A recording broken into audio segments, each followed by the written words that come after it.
وفاقی بجٹ پیش کرنے کی نئی تاریخ کا اعلان آج ہوگا۔ وفاقی بجٹ 10 جون کو پیش نہ کرنے کا فیصلہ صدر مملکت اور وزیر اعظم کی ملاقات میں ہوا۔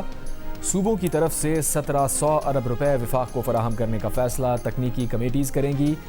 کمیٹیوں کی تشکیل آج متوقع۔ قومی اقتصادی کونسل کا اجلاس اب 10 جون کو ہوگا۔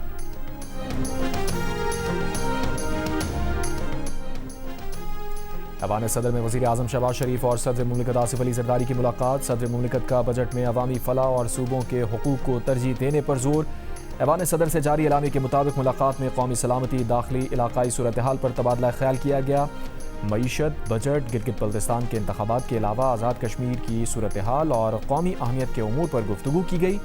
ذرائع کا کہنا تھا کہ حکومت اور پیپلز پارٹی میں ایک دوسرے کی بیشتر تجاویز پر اتفاق ہو گیا ہے۔ وزیر اعظم شہباز شریف نے گلگت بلتستان الیکشن میں کامیابی پر صدر زرداری کو مبارکباد بھی دی۔ مسکراتے ہوئے کہا، نوجوان بلاول نے ہم سے بہتر انتخابی مہم چلائی۔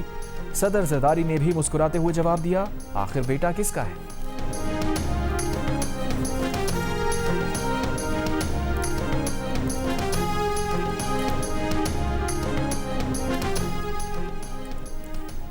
گلگت بلتستان انتخابات میں پیپلز پارٹی کو برتری۔ گلگت بلتستان کے 24 میں سے 22 حلقوں کے غیر حتمی غیر سرکاری نتائج کے مطابق پیپلز پارٹی 10 حلقوں میں کامیاب، نون لیگ 4، آزاد امیدوار 7 نشستوں پر کامیاب، MWM 1 سیٹ جیت سکی، 2 حلقوں کے نتائج آنا باقی۔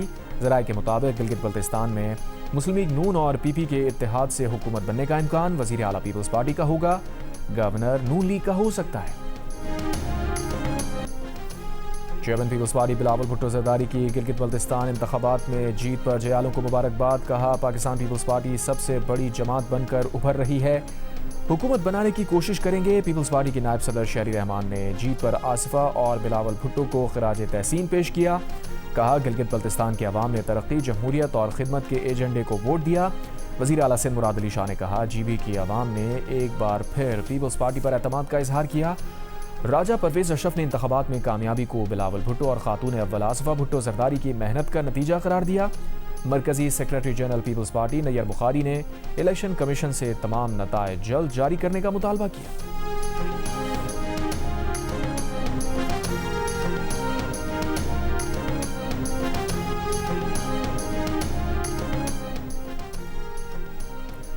ایران اور اسرائیل کا ٹرمپ کی اپیل کے بعد ایک دوسرے پر حملے روکنے کا اعلان۔ ایرانی فوج نے کہا، اسرائیل کے خلاف فوجی آپریشن روک رہے ہیں، لیکن اگر اسرائیل نے لبنان پر حملہ کیا تو سخت جواب دیں گے۔ اسرائیلی عہدیدار نے کہا، اسرائیل ٹرمپ کی درخواست پر ایران پر حملے روک رہا ہے۔ حزب اللہ نے اسرائیل پر حملہ کیا تو اسرائیل کا جواب بیروت پر حملے سے ہوگا۔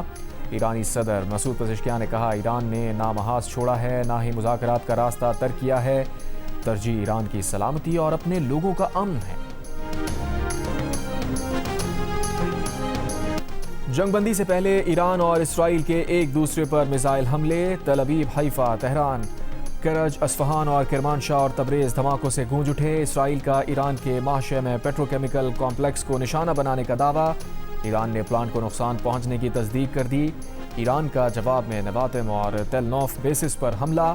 اسرائیلی میڈیا کے مطابق ایرانی حملوں میں کئی عمارتوں کو نقصان پہنچا۔ اسرائیلی فوج کا ایرانی اسٹریٹجک دفاعی سسٹمز پر بھی حملے کرنے اور کئی مقامات پر فضائی دفاعی نظام کو نشانہ بنانے کا دعویٰ۔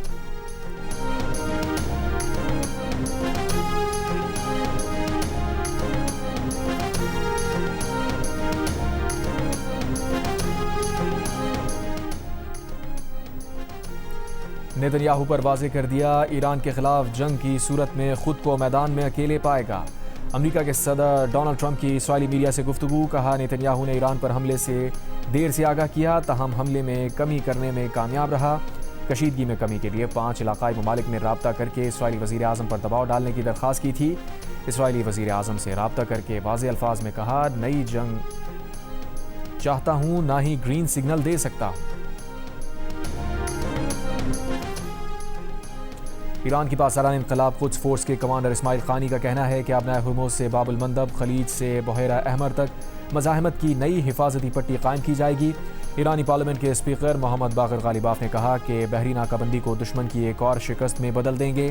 محمد باقر غالیباف نے کہا کہ مفاہمتی یادداشت سے متعلق ٹرمپ کے بیانات متفقہ نکات کے برعکس تھے۔ امریکہ نہ جنگ بندی چاہتا ہے، نہ ہی مذاکرات کا خواہاں ہے۔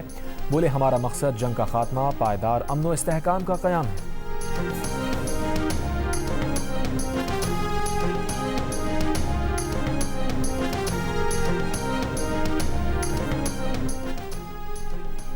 ٹرمپ کا ایک طرف اسرائیل کو ایران پر جوابی حملوں سے روکنے کا دعویٰ، دوسری طرف حزب اللہ پر حالیہ اسرائیلی حملے کی حمایت بھی کر دی۔ ایک انٹرویو میں کہا وہ مزید محدود اور ہدفی کارروائیاں دیکھنا چاہتے ہیں۔ وہ حزب اللہ کے خلاف مزید سرجیکل یا مخصوص اہداف پر مبنی کارروائی کے حامی ہیں اور امریکہ اس سلسلے میں اسرائیل کی مدد کر سکتا ہے۔ اس سے پہلے اسرائیلی میڈیا کے مطابق نتنیاہو نے ٹیلی فون پر امریکی صدر کو ایران پر حملہ کرنے کے ارادے سے آگاہ کیا تو امریکی صدر نے کہا اگر حملہ کیا تو امریکہ اس میں حصہ نہیں لے گا۔ برطانوی اخبار کو انٹرویو میں ٹرمپ نے کہا نتنیاہو کے پاس ایران کے ساتھ معاہدہ قبول کرنے کے سوا کوئی چارہ نہیں۔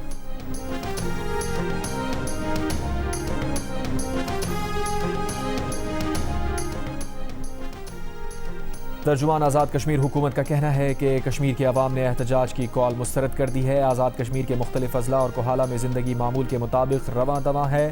کوہالہ میں تمام مارکیٹس اور تجارتی مراکز کھلے ہیں۔ ترجمان inspector general police Azad Kashmir کے مطابق گزشتہ روز کلعدم ایکشن کمیٹی کے مسلح عناصر نے راولاکوٹ میں قانون نافذ کرنے والے اداروں پر منصوبہ بندی کے تحت فائرنگ کی۔ سی ایم ایچ راولاکوٹ کا محاصرہ کیا۔ قانون نافذ کرنے والے اداروں نے محدود نوعیت کی کارروائی میں محاصرہ ختم کرایا۔ 6 جون سے اب تک پرتشدد عناصر کی فائرنگ میں قانون نافذ کرنے والے اداروں کے 4 اہلکار شہید اور متعدد زخمی ہوئے۔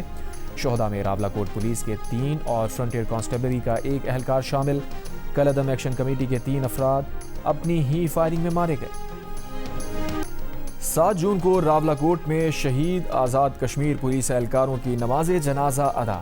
آئی جی پولیس آزاد کشمیر نے کہا پرتشدد عناصر نے معصوم لوگوں کو ورغلا کر امن و امان خراب کرنے کی کوشش کی۔ پرتشدد عناصر کے خلاف کارروائی جاری رکھنے کا عزم۔ راولاکوٹ میں پولیس پر تشدد کی ویڈیو سامنے آ گئی۔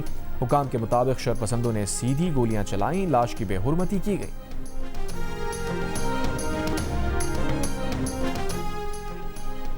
خیبر پختونخوا حکومت اور مولانا فضل الرحمان کا گیس رائلٹی اور دیگر صوبائی معاملات پر مل کر آواز اٹھانے پر اتفاق۔ مولانا فضل الرحمان کے ساتھ مشترکہ پریس کانفرنس میں سہیل آفریدی نے کہا ہر سال این ایف سی کی تقسیم غیر آئینی ہوتی ہے۔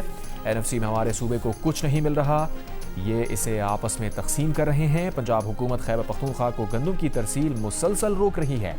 مولانا فضل الرحمان نے کہا کہ کے پی حکومت سے این ایف سی ایوارڈ سمیت بہت سے نکات پر اتفاق ہوا ہے۔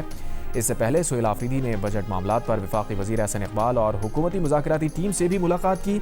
سہیل آفریدی نے کہا سابق فاٹا کے ضم شدہ اضلاع کا این ایف سی میں حصہ 8 سال سے روکا جا رہا ہے۔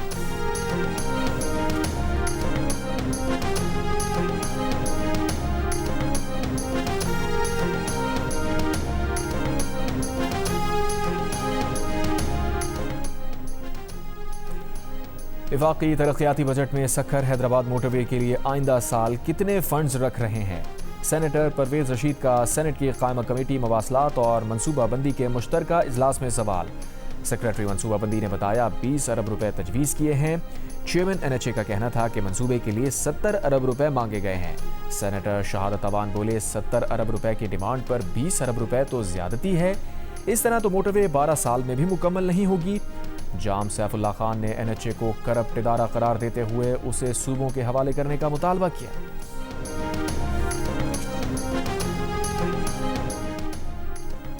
Chairman P T I barrister Gohar نے گلگت بلتستان کے الیکشن کو جعلی اور دھاندلی زدہ انتخابات قرار دے دیا۔ کہا الیکشن میں پری پول دھاندلی کی گئی، خاص منصوبے کے تحت پی ٹی آئی کو پورے عمل سے باہر نکالا گیا۔ بیرسٹر گوہر کا حلف کے دن یوم سیاہ منانے کا اعلان۔ سینٹ میں قائد حزب اختلاف علامہ راجہ ناصر عباس کا کہنا ہے کہ گلگت بلتستان انتخابات میں عوامی مینڈیٹ پر ڈاکہ ڈالا گیا، نتائج میں رد و بدل اور دھاندلی کی گئی، سارے انتخابی عمل پر سوالات اٹھتے ہیں۔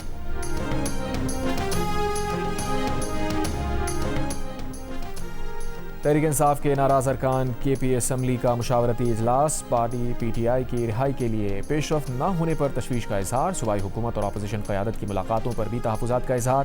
مطالبہ کیا کارکنوں اور پارلیمانی کمیٹی کو ملاقاتوں کے بارے میں اعتماد میں لیا جائے۔ بیرسٹر گوہر کا عوانی رہائی تحریک کی مشاورتی کمیٹی سے رابطہ، ملاقات کی خواہش کا اظہار کیا۔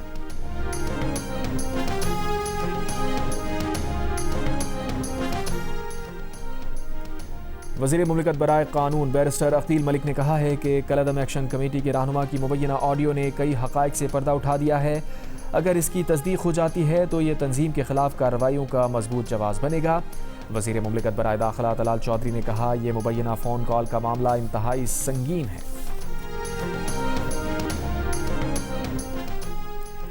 پاکستان کا برطانیہ میں مقیم بعض تارکین وطن کے آزاد کشمیر پر غیر ذمہ دارانہ بیانات پر اظہار تشویش۔ ترجمان دفتر خارجہ نے کہا، پاکستان آزاد جموں کشمیر کے بارے میں غیر ضروری ریمارکس مسترد کرتا ہے۔ ان افراد کو مشورہ ہے پاکستان اور آزاد کشمیر کے اندرونی معاملات میں مداخلت سے گریز کریں۔ پاکستان خود مختار اور جمہوری ریاست ہے۔ پاکستان اور آزاد کشمیر حکومتیں شہریوں کے پرامن اجتماع کا احترام کرتی ہیں۔ توڑ پھوڑ عوامی خدمات خصوصاً اسپتالوں کو نقصان پہنچانا کسی صورت قابل قبول نہیں۔ پاکستان برطانوی حکومت سے مطالبہ کرتا ہے کہ کالعدم تنظیموں کی حمایت کرنے والوں کو باز رہنے کی تلقین کرے۔ کراچی کے علاقے نارتھ ناظم آباد میں بزرگ شہری سے کار چھیننے کی واردات۔ فوٹیج میں بزرگ شہری کو اپنی گاڑی کا دروازہ کھولتے دیکھا جا سکتا ہے۔ سڑک کنارے چھوٹی سفید گاڑی سے ملزم اترا، بزرگ سے ہاتھا پائی کی، دھکے دے کر گرا دیا اور گاڑی لے کر فرار۔ زخمی بزرگ شہری کے دماغ میں خون جمنے کے باعث حالت تشویشناک۔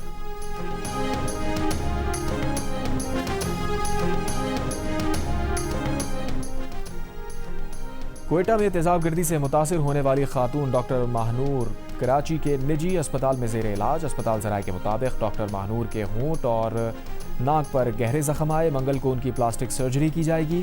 ڈاکٹر ماہنور کو نظر بھی دھندلا آ رہا ہے۔ ماہر امراض چشم نے ان کی آنکھوں کا معائنہ کیا ہے۔ واقعے کے خلاف کوئٹہ اور کراچی میں ڈاکٹرز کا احتجاج۔ اسپتالوں میں ڈاکٹرز کا OPD اور غیر ہنگامی طبی سروسز کا بائیکاٹ۔ کراچی کے جناح اسپتال میں ینگ ڈاکٹرز ایسوسی ایشن کا احتجاج۔ ڈاکٹرز کے خلاف تشدد کے واقعات پر اظہار تشویش۔ اسپتالوں میں سیکیورٹی انتظامات میں بہتری لانے کا مطالبہ۔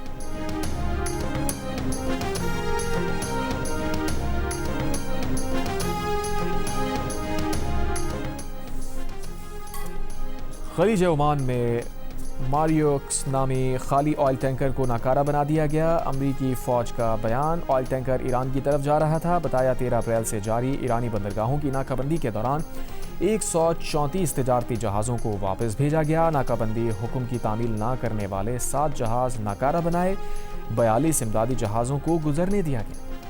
لبنان کے صدر جوزف اون کی اسرائیلی حکومت اور عوام کو مذاکرات کی دعوت۔ امریکی ٹی وی کو انٹرویو میں لبنان کے صدر نے کہا، عسکری حل اسرائیل کے لوگوں کو کبھی تحفظ اور سلامتی نہیں دے سکتا۔ ہم یہ بات چیت کے لیے تیار اور پرعزم ہیں۔ اگر اسرائیلی بھی تیار ہیں تو آئیں بیٹھیں اور بات کریں۔ بولے، جنگ بندی ڈیل ہونے سے پہلے اسرائیلی وزیر اعظم سے نہیں ملوں گا۔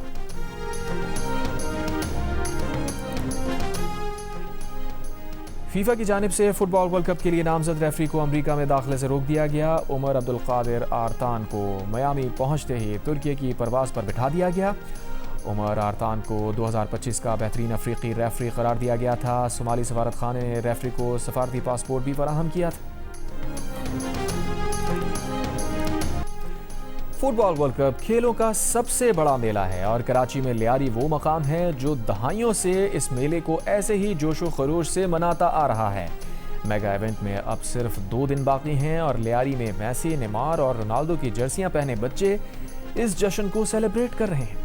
Under 18 Asia cup hockey tournament میں کانسی کا تمغہ جیتنے والی پاکستان انڈر 18 ٹیم جاپان سے وطن واپس پہنچ گئی۔ کراچی کے جناح انٹرنیشنل ایئرپورٹ پر PHF عہدیدار حسن سردار اور دیگر نے ٹیم کا استقبال کیا۔ کھلاڑیوں کو پھولوں کے ہار پہنائے گئے۔ کسٹم اہلکاروں کی جانب سے ٹیم کو سلامی دی گئی۔ ایونٹ میں پاکستان نے تیسری پوزیشن کے میچ میں ملائیشیا کو ہرا کر برونز میڈل اپنے نام کیا۔ اور ہر شو ہاؤس فل، جہاں جاؤ ایک ہی جواب، ٹکٹس بک گئے۔ سنیما کے باہر سولڈ آؤٹ کا بورڈ، کیا کریں؟ فلم زومبید نے ہر طرف دھوم مچا رکھی ہے۔ ہر کوئی فلم دیکھنے کا دیوانہ۔ جیو فلمز اور فلم والا کی پیشکش زومبید نے صرف 11 دنوں میں 30 کروڑ 60 لاکھ کا بزنس کر کے سب کو حیران کر دیا۔